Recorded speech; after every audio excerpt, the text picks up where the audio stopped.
This video is brought to you by HalloCasa. Our tool transforms independent local real estate agents to global real estate agents. Create your own profile for free and get contacted by international investors. Sign up with the link in the description.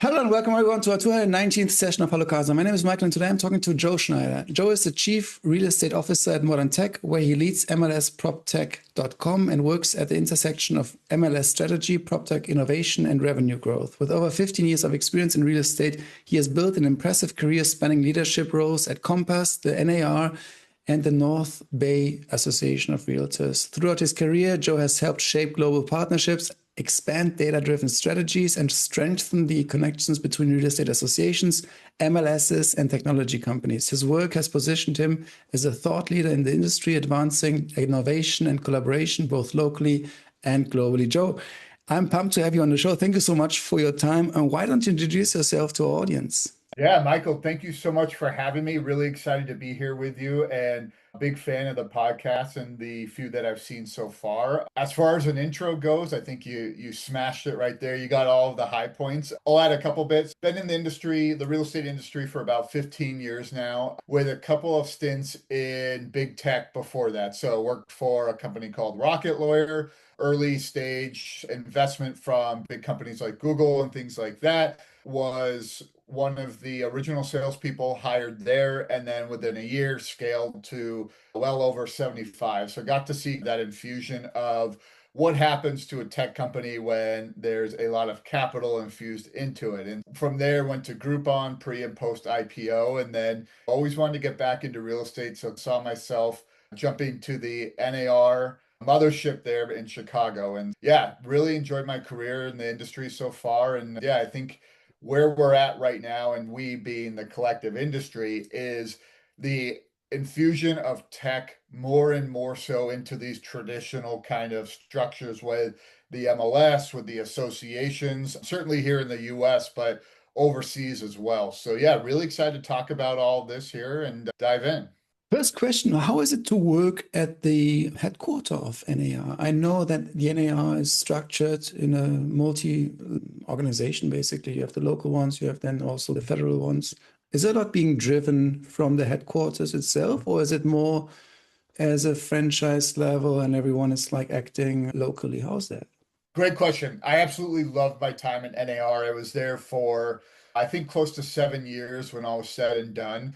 And I was in a unique role at NAR. When I first was hired there, I'd work with our state and local associations to build more global awareness. Fact that a lot of people don't know in the US is that the US real estate market is propped up from about 10% of foreign direct investment coming into the residential space. What I did was helped a lot of our state and local associations understand where that investment is coming from, and then understand and educate their members of how to capture that inbound investment into their markets. Did that for a year, absolutely loved it, and then was moved into a role where worked almost exclusively overseas. We had 90 bilateral partners in 80 countries around the world, and really what we would do is work with stakeholders. So those might be government entities, those might be big brokerages, those might be associations, whatever it might be, to build what we have here in the US. Better licensing standards, parceling systems, technology,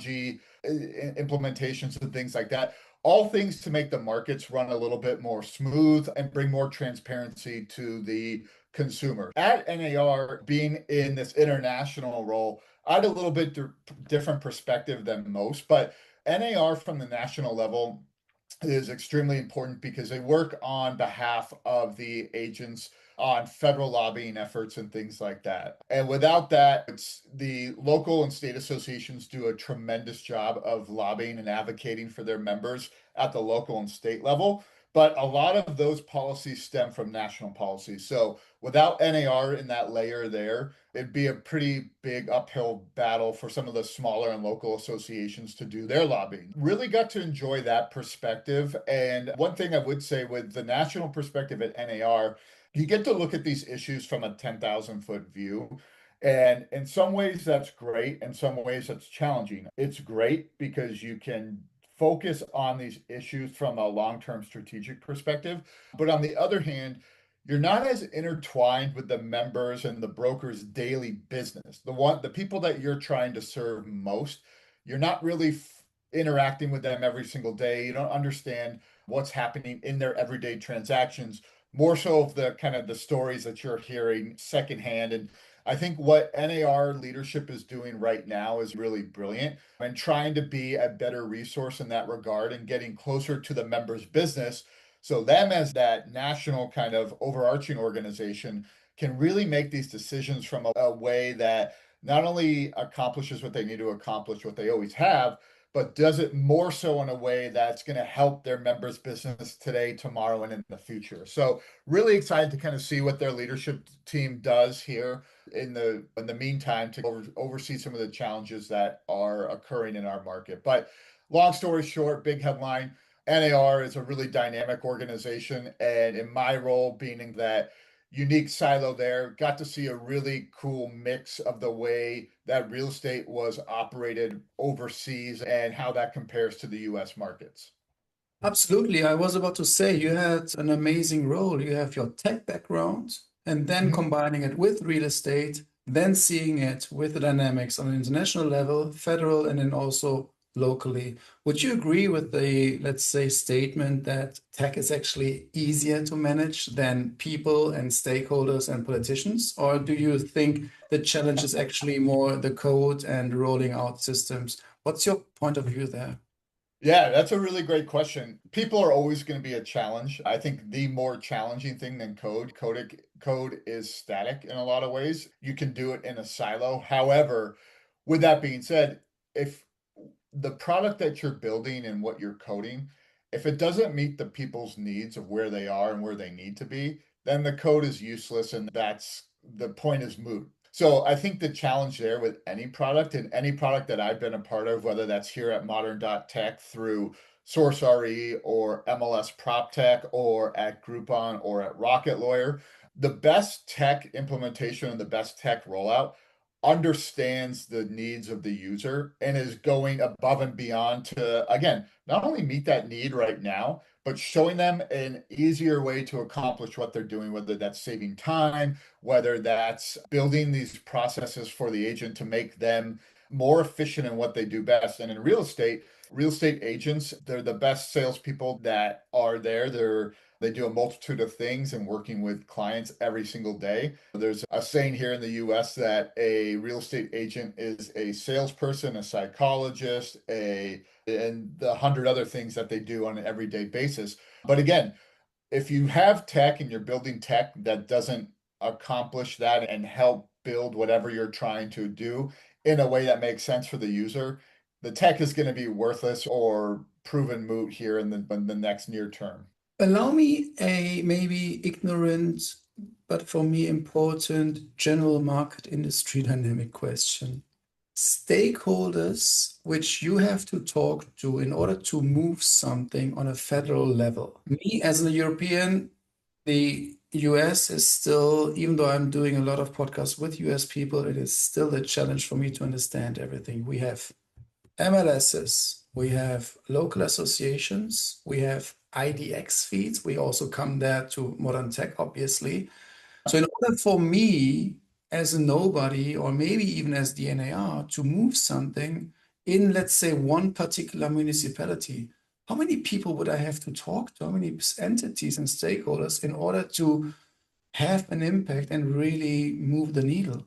Yeah, I think it's important to distinguish that question of what type of policy you're looking at. So there's MLS policy. There's 500 MLSs, 540 something today, MLSs in the US. And so NAR sets broad MLS policy. And then how that MLS implements that at the local level is how they implement it. So NAR gives that guidance there. And if you're talking about MLS policy, it's quite structured you would do that. So to answer your question directly of who you would need to talk to, you want to talk to the MLS committees at the national level so they understand what the issue that you're running into or where the area of improvement could be.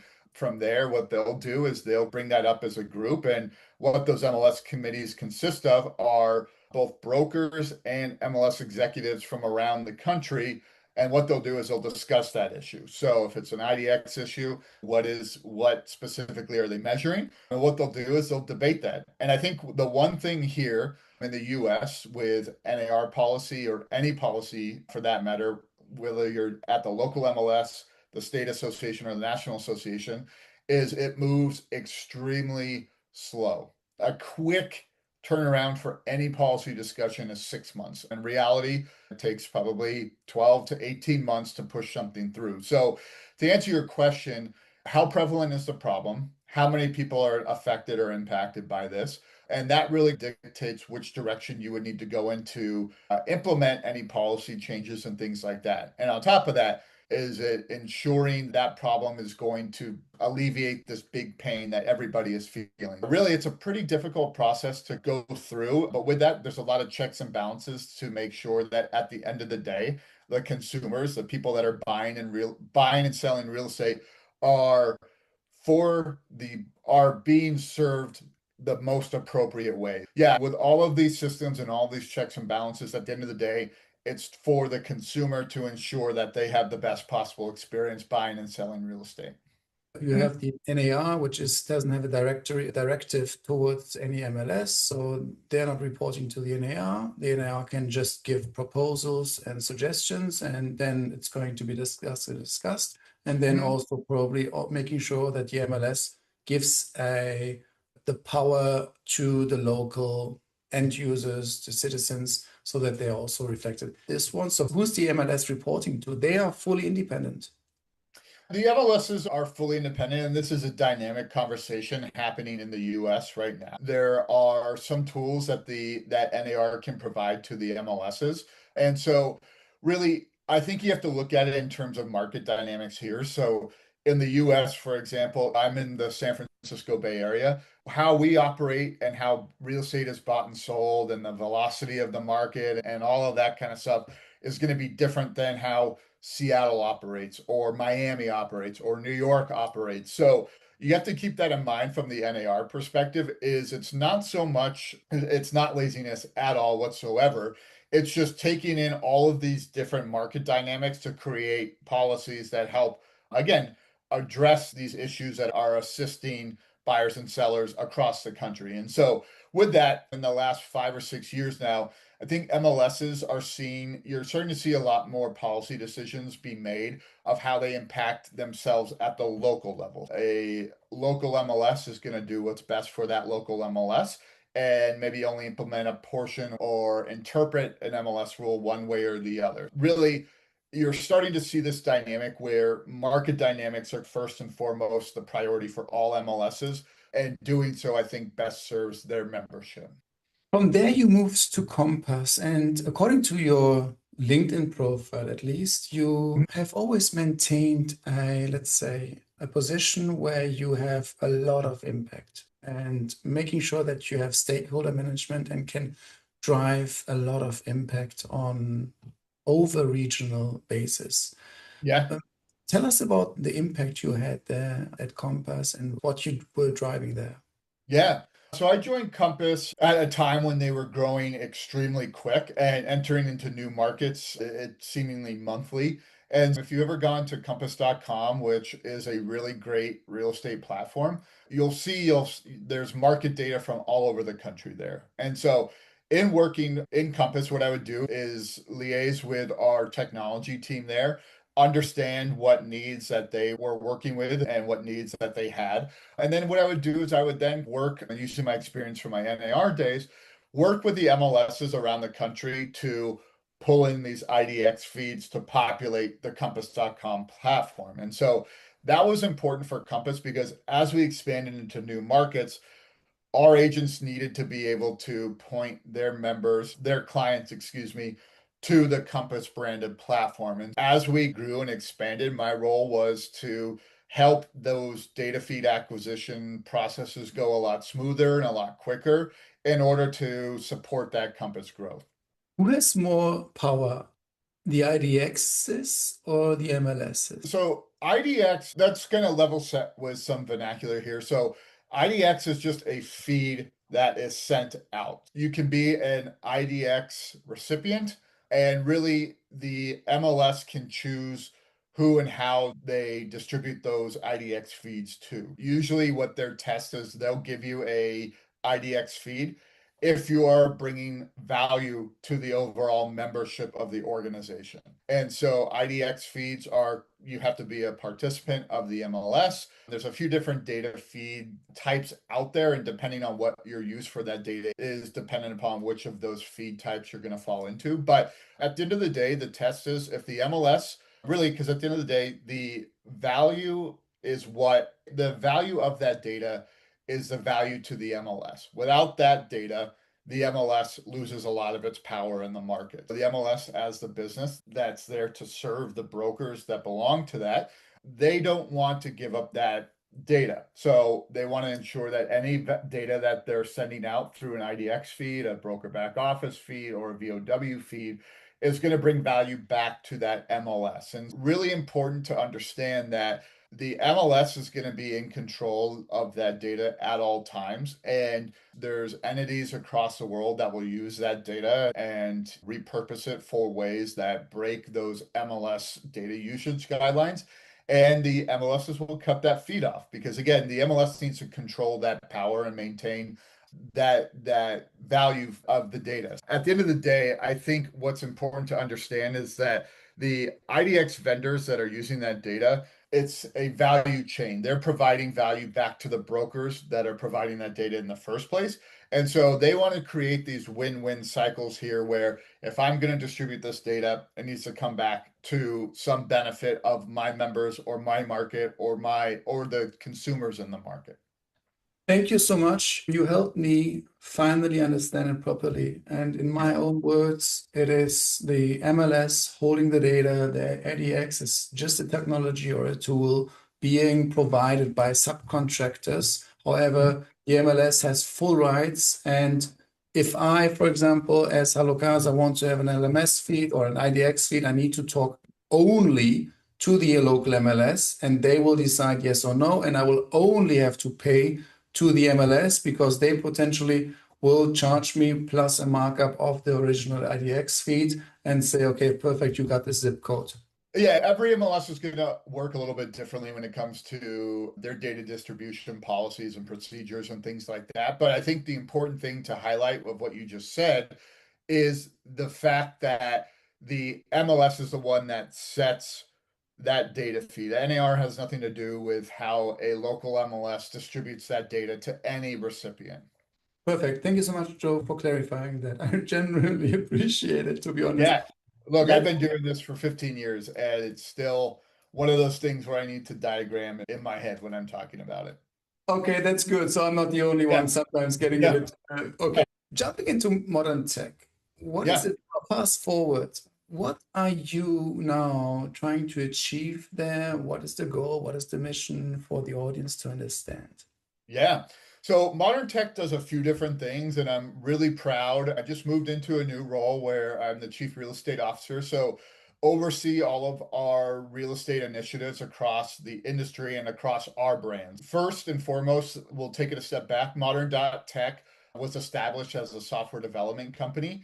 And so what we do is we work with vendors, with companies, and not just in the real estate space, but across the whole tech spectrum of building custom technology solutions for whatever you might need. However, where we've gained a lot of traction in the last, let's say 4 years, 3 or 4 years here, is that trusted technology tech vendor, our tech development partner. Because what we're doing now is we are really skilled in RESO standards. Anybody that's touching data, whether you're a Proptech company, an MLS, an organization, a real estate association, whatever you might be, all of this is powered by the underlying RESO standards. And so not a lot of folks out there know how to do this from a broad spectrum. Where we get a lot of our clients from are people that want to better interact with MLS data, which is all powered on the RESO standard. And so what we do is we help them build these products, map all of this data to ensure that the product is not only, and we talked about this in the beginning, but when writing your code and developing your product, that it's something that meets with the users now, but also where they're going to be in 5 years, 10 years from down the road. And so We also used to operate a real estate consultancy with Proptech companies and MLSs. We've transitioned out of that now, and this is where my role has evolved over the last couple of years, where I now oversee our Source RE. So Source is a independent real estate database and distribution system where an MLS can use Source RE as a entity to, like we talked about, distribute that data to third-party vendors and also ensure that they have a little bit more control of how that data is being distributed and more control over how that data is being managed. That falls into the Source RE brand. And then we also run another brand called MLSproptech.com. In one of the more apparent names of any company, what we serve is the MLS and the PropTech community. What we saw is in our consulting days, we saw a huge glut of PropTech companies out there. It seems like there was a new PropTech company hitting the market every single month.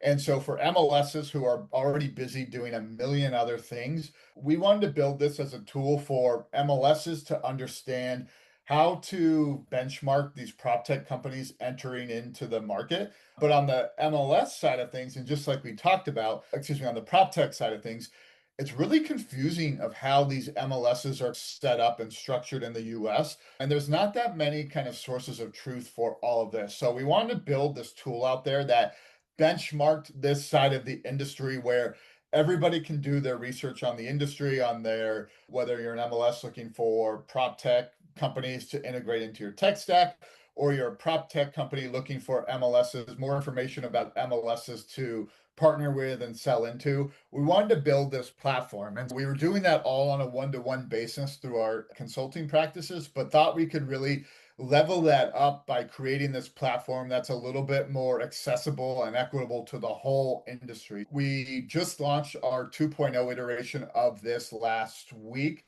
Really excited with the results so far and can't wait to see how we can grow both the Source brand and the MLS PropTech brand while Modern.tech serves our software development partners as well. It's interesting that you are leveraging RESO Standard, and I'm actually a huge fan of RESO. I had Sam the Board on the show, and it's a non-profit open source way to aggregate and basically bring everything on to one common denominator, even worldwide. What was your underlying reason to say, okay, we're going to go for this one? There's also other standards, and we want to work like with the RESO Standard. Yeah, I think, look, with my NAR experience in working in all of those countries around the world and partnering with those countries, it became very apparent that, yes, there are a lot of differences in the way that we conduct real estate, so buy and sell real estate. But at the end of the day, every property from a digital perspective is going to only have so many data points. So bedrooms, bathrooms, all of that kind of stuff, square footage, square meters, all of that. And there's no need to complicate the matter with having a different standard for this country, a different standard for this country, a different standard for this country, and then having to build a middleware company to then work through all that and merge all of that. A few years ago, Sam DeBoard and RESO, and I believe Ali Attar, who you've had on this show as well from Realtina, we all came together and said, look, this is a big opportunity right now. The real estate tech is getting more and more advanced. And more importantly, not only is it getting more advanced, but it's starting to disregard country borders, meaning that a real estate application that is built in this country can also be adopted in this country or this country.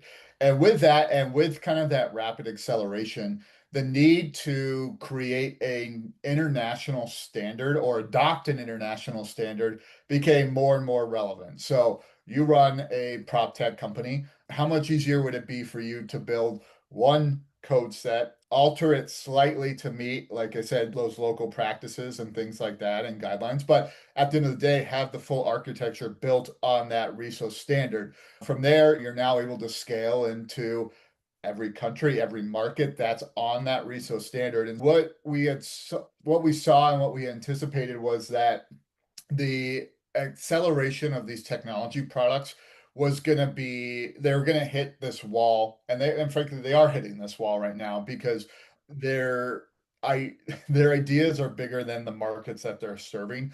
And so with this RESO standard, the goal was to get more and more people to adopt this to one, make sure that no pun intended, that the world was speaking the same real estate data language, which would help not only from the tech acceleration, but build more trust around these markets, build more trust in country to country transactions. So somebody, let's say, buying in France or moving from France to Switzerland, or name any two countries in the world, but ensuring that there's that one underlying kind of baseline data layer, really built that transparency layer. It's helping accelerate the technology adoption and technology innovation.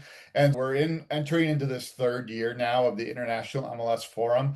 First year in Paris, we had 100 people and from about 20 countries. Last year in Milan, we had 50 countries represented, and I think close to 300 people. Don't quote me on the exact number of people. And this year we have an even greater number of people and countries represented. So this movement keeps on growing, and all credit goes to RESO and Ali from Realtina for being kind of the brainchild of this. But this is something that I'm personally really excited to see grow, because we all, and again, being the organized real estate aspect, whether that's MLSs or technology or whatever have you, all of the stakeholders in this space have an interest in seeing the RESO standard grow and be adopted globally.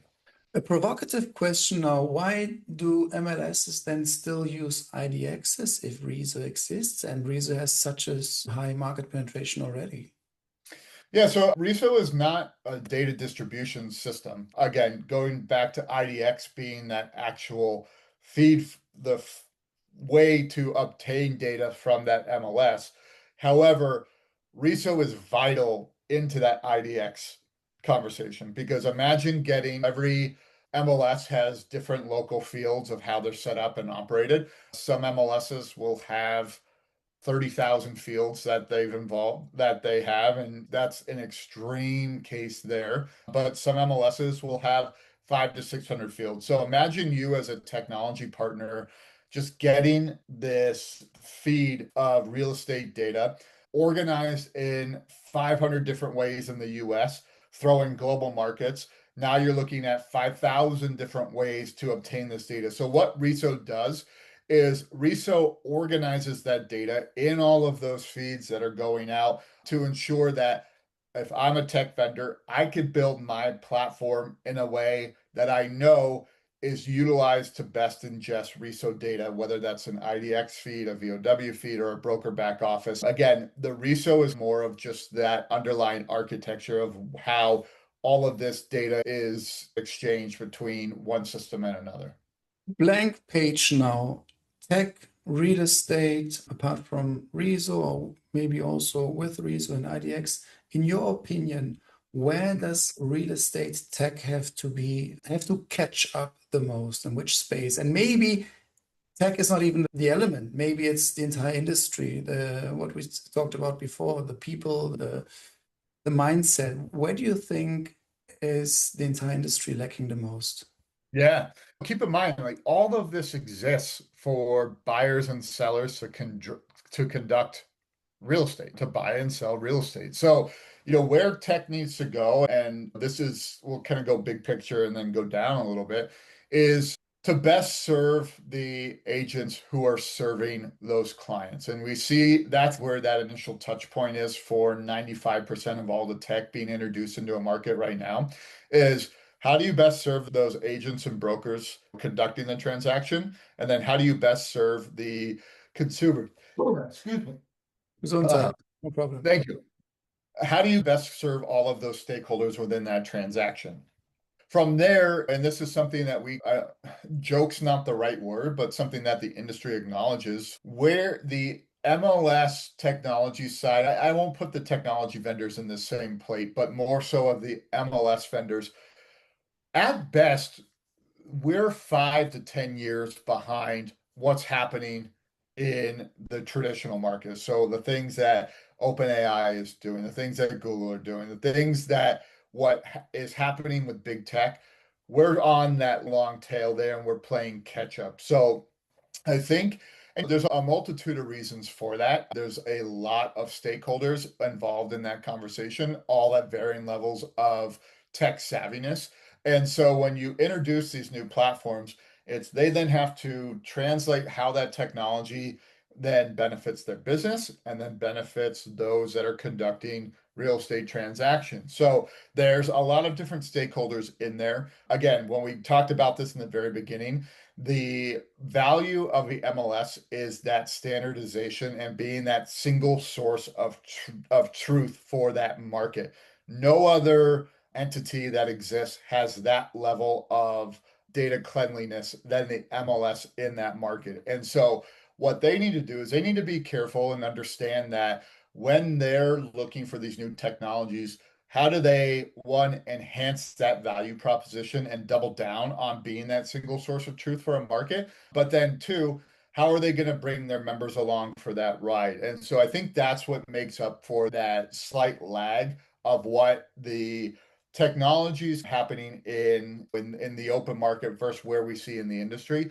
But with the introduction of AI and all these other tools and the kind of acceleration of tech over the last 5 to 10 years in the real estate space specifically, you're seeing that gap close a little bit. And these companies are making it easier and easier for all of these different stakeholders, whether you're a broker, whether you're a buyer, whether you're a seller, whether you're an MLS, whether you're an association, to really adopt these technologies and be that much closer to what's happening, what that cutting edge technology is. Really excited to see how this progresses over the next few years here. But my guess is that technology gap's going to be closed quicker rather than longer. So in about 3 weeks is the next International MLS Forum, and this year it's in Toronto. What's your expectation, and maybe also your point of view regarding the status? We have maybe this, you said it right now, there have been two of them.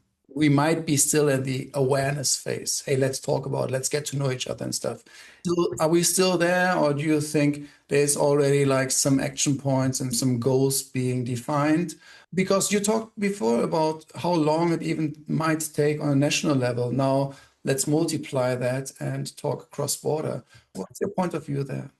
Yeah, that's a really great question here. And keep in mind, I've been doing this in the international space for 10 years now. And I put myself in the US shoes, and what the International MLS Forum is, if you look at it from the outside, it can be one of these things where that's the North American way of doing business. I'm not going to do it this way. And that's the same thing that I've experienced in a long way. And again, putting myself in the US shoes, the way that name a country, France, Germany, whatever, how they do business, great, they can do it. I'm not going to adopt that here in the US. And so what we've spent the first two international MLS forums doing, and I actually just wrote a blog article about this that we'll post here in the next few days, so you get an early preview of it. But what the first two international MLSs have been about exactly what you said: level setting, education, introduction, and I should say them, but level setting to understand that what the goal of the International MLS Forum is trying to do is not build a North American way of doing business into every single market around the country. One, that's just a ridiculous goal. We know that won't work. And frankly, the way that real estate's done in these other countries is not broken by any way, shape, or form. The way that they do business works for them. However, what we're seeing, what we talked about, is that level of transparency around the globe can be upped. That level of technology innovation can be really accelerated by implementing these standards. So again, not the way of doing business, but the way of transferring real estate data across the country, or across the globe, from country to country. Everybody benefits from having this one standard data set that we can all work off of. With a platform like HalloCasa and what you're operating here, the trust level of understanding and knowing of having clean data sets on the market, whether that be member data, whether that be real estate listings, having all of that organized in a way that is clean and makes sense really raises the reputation of everybody. And again, we're all disparate stakeholders in this industry here, but the more that we can do to build consumer trust, whether that's building better tech products, whether that's building more understanding and awareness and transparency of the way that real estate is done and operated, not just in your local market, but across the country, I think the better it is for all of us as stakeholders in this industry. To answer your question directly, the first 2 years of the MLS Forum have been about all about that education. It's been about that networking. It's been about that level of understanding to get people to understand what could be if we're able to do this. This iteration here in Toronto in a few weeks is going to be about taking that step of, all right, now we know and understand what the long-term goals and impacts and benefits can be. Let's put it in motion. And in the last 12 months here, there's been a lot of great momentum. There's been a lot of great use cases to pull from, products that have jumped into the RESO standard. Ali and Realtina, they've done an incredible job with SEPI, which is the NAR of Europe. They would not like that term if I said that, but for us Americans, it's an easy way to equate it. But it's an opportunity here where we can all learn from each other and bring these best practices from around the globe from a technology perspective. And that's what I'm looking forward to most here is, again, taking that proactive step from making it theoretical to practical solutions across the world. And yeah, the MLS is something that is super well structured here in the MLS. It brings transparency, it brings efficiency in the market. We all know the benefits of the MLS here. But look, the MLS has been around for 100 years. And if you've seen anything in the last 5 years, there's been a lot of lawsuits that challenge what the MLS should be doing and how it should be operating. The good news is there's been minimal changes here, and it's been in play for the last year, and the markets are still running as transparent and as efficient as possible. But let's keep in mind the portals in the US are still thriving because running an MLS is a broker only tool. It's for brokers. There's no consumer aspect traditionally in an MLS. Now, some MLSs are changing that paradigm and they here in the US and building their own consumer tools to advertise their products directly. But running an MLS and running a real estate portal, consumer focused portal, are two vastly different things here. And consumers aren't going to go to I'm not picking on any MLS here, but the San Francisco Association of Realtors.com to look at properties there. They're going to go to Zillow or Homes.com or Realtor.com to go look at those because those platforms, their business is the consumer. They spend a lot of money on advertising. They do all of those things that make a traditional consumer website run. Now, extrapolate that into Europe. So with those portals in the other countries across Europe, and this might be a little bit controversial, but their models are vastly different than the portals here in the US, and they vary country to country. But I know for a lot of the portals, it's you as a broker or a homeowner pay to put your listing in that portal and get exposure. So while I think the emergence of MLSs and broker owned or technology owned MLS like structures, because keep in mind, an MLS system is not just the technology, it's the rules and regulations behind it. But those emergence of those structures, depending on whichever country you're in, and I have to give a shout out to UCO, which is a part of Stellar MLS. They're doing a really good job around the world of consulting with these entities because, again, what we would call an MLS is not going to look like an MLS or what a European would or any person in the world would call an MLS is not going to mimic the North American model. So they're doing a really good job at taking bits and pieces of the MLS and building it into an MLS-like structure to make sure that it fits with the business practices and customs and regulations and rules and all that stuff of a local market. To answer your question directly, no, I don't think the emergence of MLSs around the world will put the bigger country portals out of business. If anything, I think it will change the dynamic between the brokers and the consumers with those portals. It might make it a little bit easier, frankly, for those portals to operate. And again, going back to the RESO standards, Imagine what that data ingestion looks like and that data flow between these MLSs, no matter which country you're in, coming to one global platform when it's all on the same data standards and all that kind of stuff. I think it's not going to eliminate the portals from the picture, again, because MLSs and portals do two very different things, very important things in the market, and both need to exist symbiotically. And so I think that's only going to further their relationship as these MLSs are built overseas. Joe, thank you so much for your time. I know your time is limited. I learned a lot today. You gave us a very nice overview, starting with your experience in NAR, especially. You went very deep on understanding fast, like the importance of it, its work, both on a federal, international, and also local level, how it works together with the MLSs. You helped me understanding the difference, also the intersection between MLSs, IDXs, and also the stakeholder management. You helped also emphasize the importance and the value of RESO as a standard along your description of what Modern.tech is doing.